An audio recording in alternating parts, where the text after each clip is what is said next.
नमस्कार दोस्तों।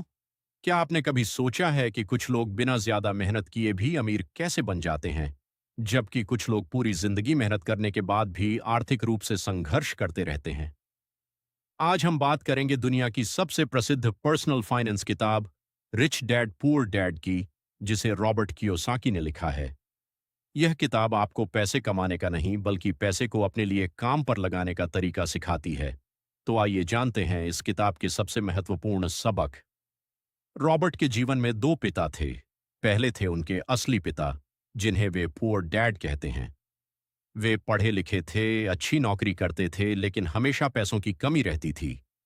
दूसरे थे उनके दोस्त के पिता, जिन्हें वे रिच डैड कहते हैं। वे अधिक पढ़े लिखे नहीं थे, लेकिन पैसे की समझ बहुत अच्छी थी और धीरे धीरे वे बहुत अमीर बन गए। दोनों की सोच में बहुत बड़ा अंतर था। पुअर डैड कहते थे, अच्छी पढ़ाई करो, अच्छी नौकरी मिल जाएगी।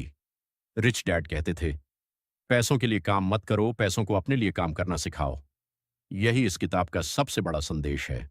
सोचिए, अगर आपको हर महीने 50,000 रुपये सैलरी मिलती है और पूरा पैसा खर्च हो जाता है, तो अगले महीने फिर से नौकरी करनी पड़ेगी।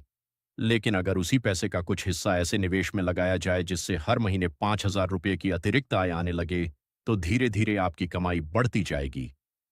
यही अंतर है, सिर्फ नौकरी करने वाले व्यक्ति और संपत्ति बनाने वाले व्यक्ति में। अध्याय 2। अमीर लोग पैसे के लिए काम नहीं करते। 3 बजे से 6 बजे। ज्यादातर लोग नौकरी इसलिए करते हैं क्योंकि उन्हें बिल भरने होते हैं, लेकिन अमीर लोग पहले अपनी आय बढ़ाने के तरीके खोजते हैं। वे ऐसे निवेश करते हैं जिससे हर महीने पैसा आता रहे। इसे पैसिव इनकम कहते हैं। उदाहरण के लिए, यदि आपने किराए पर देने के लिए एक मकान खरीदा तो हर महीने किराया आएगा। यदि आपने किसी अच्छे व्यवसाय में निवेश किया तो वह भी कमाई का स्रोत बन सकता है, यानी आपका पैसा आपके लिए काम करता है।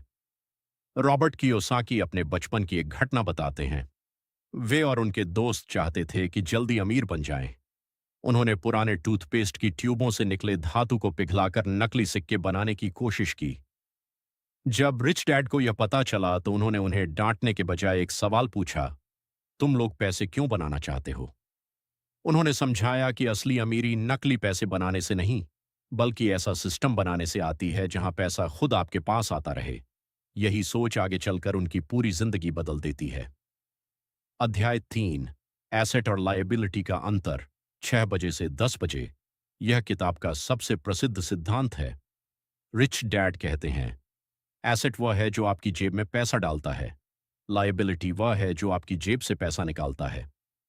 उदाहरण, एसेट्स किराए वाला मकान, share mutual fund, business royalty देने वाली किताब। लायबिलिटीज, बड़ी ईएमआई वाली कार, महंगे गैजेट, बेवजह का कर्ज, ऐसा घर जिसकी ईएमआई आपकी आय का बड़ा हिस्सा खा जाए। अधिकांश लोग लायबिलिटी खरीदकर उसे एसेट समझ लेते हैं। यही सबसे बड़ी गलती होती है। मान लीजिए दो दोस्त हैं। पहला दोस्त नई कार खरीदता है। हर महीने ईएमआई, पेट्रोल, सर्विस और इंश्योरेंस पर हजारों रुपए खर्च करता है। दूसरा दोस्त वही पैसा किसी ऐसे निवेश में लगाता है जिससे हर महीने किराया या लाभ मिलता है। 5 साल बाद पहला दोस्त अभी भी ईएमआई भर रहा है। दूसरे दोस्त के पास एक ऐसी संपत्ति है जो लगातार आय दे रही है। यही है एसेट और लायबिलिटी का सबसे आसान अंतर। अध्याय 4। Financial education. सबसे जरूरी है। 10 बजे से 12 बजे। स्कूल हमें गणित, विज्ञान और इतिहास सिखाते हैं, लेकिन पैसे को कैसे संभालना है, निवेश कैसे करना है और संपत्ति कैसे बनानी है, यह बहुत कम जगह सिखाया जाता है। रिच डैड कहते हैं, यदि आप फाइनेंशियल एजुकेशन सीख लेते हैं तो पैसा कमाना और संभालना दोनों आसान हो जाता है। आज इंटरनेट पर हजारों मुफ्त संसाधन उपलब्ध हैं।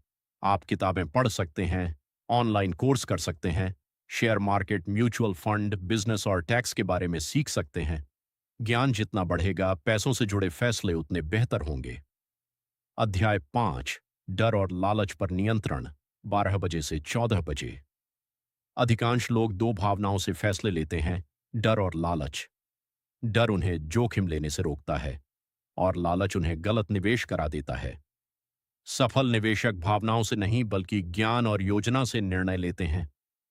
मान लीजिए किसी व्यक्ति ने बिना जानकारी के किसी निवेश में पैसा लगा दिया क्योंकि सब लोग लगा रहे थे। कुछ समय बाद बाजार नीचे चला गया। घबराकर उसने नुकसान में ही अपना पैसा निकाल लिया। यहीं दूसरी ओर जिसने पहले अच्छी तरह अध्ययन किया था, उसने गिरावट को अवसर समझा और सही समय पर निवेश बढ़ाया। कुछ वर्षों बाद उसी व्यक्ति को बेहतर परिणाम मिले। यानी निवेश में धैर्य और ज्ञान दोनों जरूरी हैं। अध्याय 6। अपना बिजनेस बनाइए। 14 बजे से 16 बजे। रिच डैड कहते हैं, अगर आप नौकरी करते हैं तो नौकरी के साथ साथ अपना कोई एसेट भी बनाइए। जैसे YouTube channel, blog, online business, stock, investment, rental property. धीरे धीरे यही एसेट्स आपकी फाइनेंशियल फ्रीडम का रास्ता बनेंगे। अध्याय 7। पैसे से पहले सीखने पर ध्यान दें। 16 बजे से 18 बजे।